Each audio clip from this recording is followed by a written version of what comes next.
prison, right? Do we talk about my statement that you've called me out on Yes. about Kim Kardashian? No, all I'm saying is, I'm not, maybe she shouldn't be president, but when Kim gave that interview about like, it was hard co-parenting, I don't know, like, you could argue, because since we're not getting along today on anything, like the Kardashians control everything. Like, I mean, that's why, I mean, their show is every word is approved, every edit. This is not Beverly Hills. There's no surprises.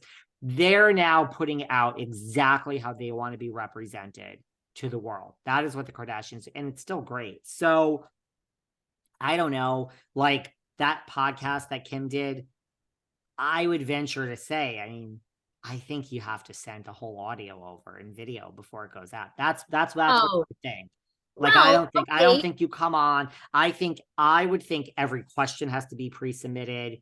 I would think you get a list back of like, here is your outline. You literally, every question, and one question off these questions, and it's shut down. That's what I would think. So, right. But I mean, really, guys, it's that. I mean, I told you that you can't even use a stock photo. If I interviewed Kim Kardashian and I wanted to put on Instagram, it's not even me in the picture with her, just her. I can't find, her on the cover of her sex tape or her in a they literally say, these are your 3 assets for the interview. So when you can put this on Twitter, wherever you want to put this, YouTube, TikTok, these are your images here. Kim at the Christmas party and Kim with the kids, period. So I would think that this interview is very calculated, but you just believe her when she starts crying about co-parenting with Kanye. There's some, I feel you love it. The Kardashians to me are just, look, you come in, it's like Bethany. I like winners. Mr. Wonderful from Shark Tank tells me I'm supposed to love money and love winners. I love winners.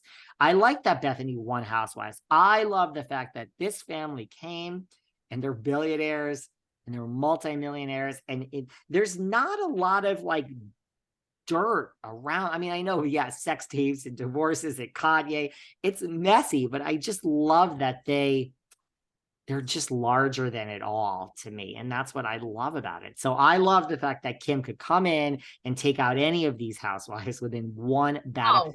This group would be lined up on their knees. So I don't know. I did love it. I loved it when she was crying about how hard it was to co-parent with Kanye. And I'm just like, this woman she's smart. I'm sorry. I'll say it. I think the Kardashians are smart. And they're the best. I mean, they're the best. I mean, I'm not questioning that. I mean, they are the greatest. And look, calculated or not, they pick men that, provide incredible, I mean, whether they just get lucky, but I mean, they create these storylines, I don't know, at maybe the price of their own emotional roller coaster, or maybe now after being in it for 15 years, it is larger than life. But I mean, Tristan Thompson, Scott Disick, Kanye West, Lamar Odom, you probably saw this too. Lamar Odom is coming out, I think, with another book or a documentary, I think. Not only did I see it, but the Behind the Velvet Rope team has made some calls. Oh, we'll see. I would like Lamar. I'd like to sit down with him. I mean, Rob, these men have provided insane entertainment and destruction that they have capitalized over and over into. I'm with you. Everything is pre-approved. I don't know. I wasn't that moved by that. I mean, Kanye's crazy. But for Kim to explain, like, okay, like, I got to put the music on, it's like that comes first, like being supportive of these kids' father, because I grew up without a father, and I'll break down after. I don't know. I was like, what a good mother. What a good mother. Of course, it helps that you have a team of like 90 in the house that are helping raise these children, but what a good mother. Yeah, I said it. I'm sorry. Like, I disagree. I don't disagree so much with you on this one. Look, Kris is a genius. Kim is a genius. They are the two, and for it to be 2 women in Hollywood, I don't care. And people say, well, they were already rich or whatever. They were not that rich. I mean, they were pretty broke. I mean, Kathy, oh my God, Hoda and Kathy. Oh my God, who used to co-host with Hoda? Kathy Lee Gifford. Kathy Lee Gifford. I mean, Kathy Lee Gifford basically says, at one point, Chris called her to borrow money. They had no money. I mean, Brody Jenner has said when he was growing up, they had no money. He never got any money. He never even got any money, even when they were like, after they started making it, Chris started making money off Bruce. And, Chris was the one that like first put Bruiser out there. I mean, Bruiser was the I also think that Brody and them like cannot stand fucking Chris and the Kardashians. They cannot stand. It was their step parent. I think now we know, obviously Caitlyn was battling, a lot of things internally. I don't think that maybe it started out good, but I don't think it was as positive as what we saw. I mean, they're genius. They're genius. I'm just not that moved anymore by, I've never watched on Hulu. I've tried a couple times to watch. I wanted to watch the Marilyn Monroe episode, but it's very calculated now. It's not the old days where, like you said, what is amazing about Rinna, EJ? I mean, these people are, Teresa, right? They're really putting out how they feel. It's not like that anymore with the Kardashians, but they, they're next level, right? Once you become a billionaire, I think you probably have to worry more about your image than back in the day. I've said it a bazillion times on this show. I mean, Kim was doing low end boxing matches essentially with like, Tanya Harding. I mean, it was like, and Kim was, hawking cupcakes at the little cupcake store down on Robertson, in LA. I mean, they ain't doing that shit anymore, Remember the days when Courtney and Chloe Money and Court were sitting on the floor of Dash opening, like, taking the cellophane out of the pants and hanging and being like, we're going to have a sale. I want the pants up front. Dash is a hit. Remember that? And when they opened Dash in New York City, those were the days, girl. Those were the days. They're genius, right? And Dash closed and they never made a big deal about it. Obviously didn't really make any money. They moved on to other things, but they are genius. I love them. I'm not all that moved by a lot of stuff, but I get that moment felt genuine. I do agree with you. It felt genuine. And just before we go, let me tell you something. The heavens have opened up. Well, I also told you, I mean, I have, the Culpo sisters coming up. I mean, God knows when that's going to air. But TLC, girl, TLC, you've been saying this 1,000-pound this and girls that, the brothers and sisters that fuck each other and all this shit shows, this shit that you watch, girl. I might be driving on down the street to the TLC because we got a show, MILF Manor, and it looks good. There's a bunch of women in their 40s and 50s, 60s, no, I think 40s and 50s. Yes. And they are in a manor and they are looking for young love. And then they premiere the hot young guys. And there's a twist. And we all think the twist is that these young guys are each of their sons. So they went and casted women in their 40s and 50s that are just ready, divorced, want to start over in life and want like a hot young piece of meat.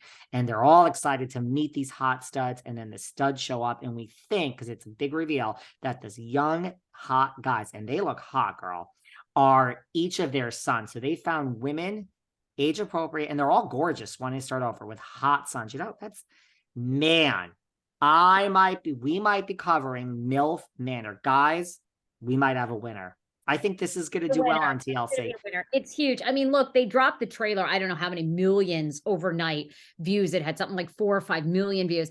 It's going to be very big. You had comics talking about it. You had people that were not ordinarily talking about TLC,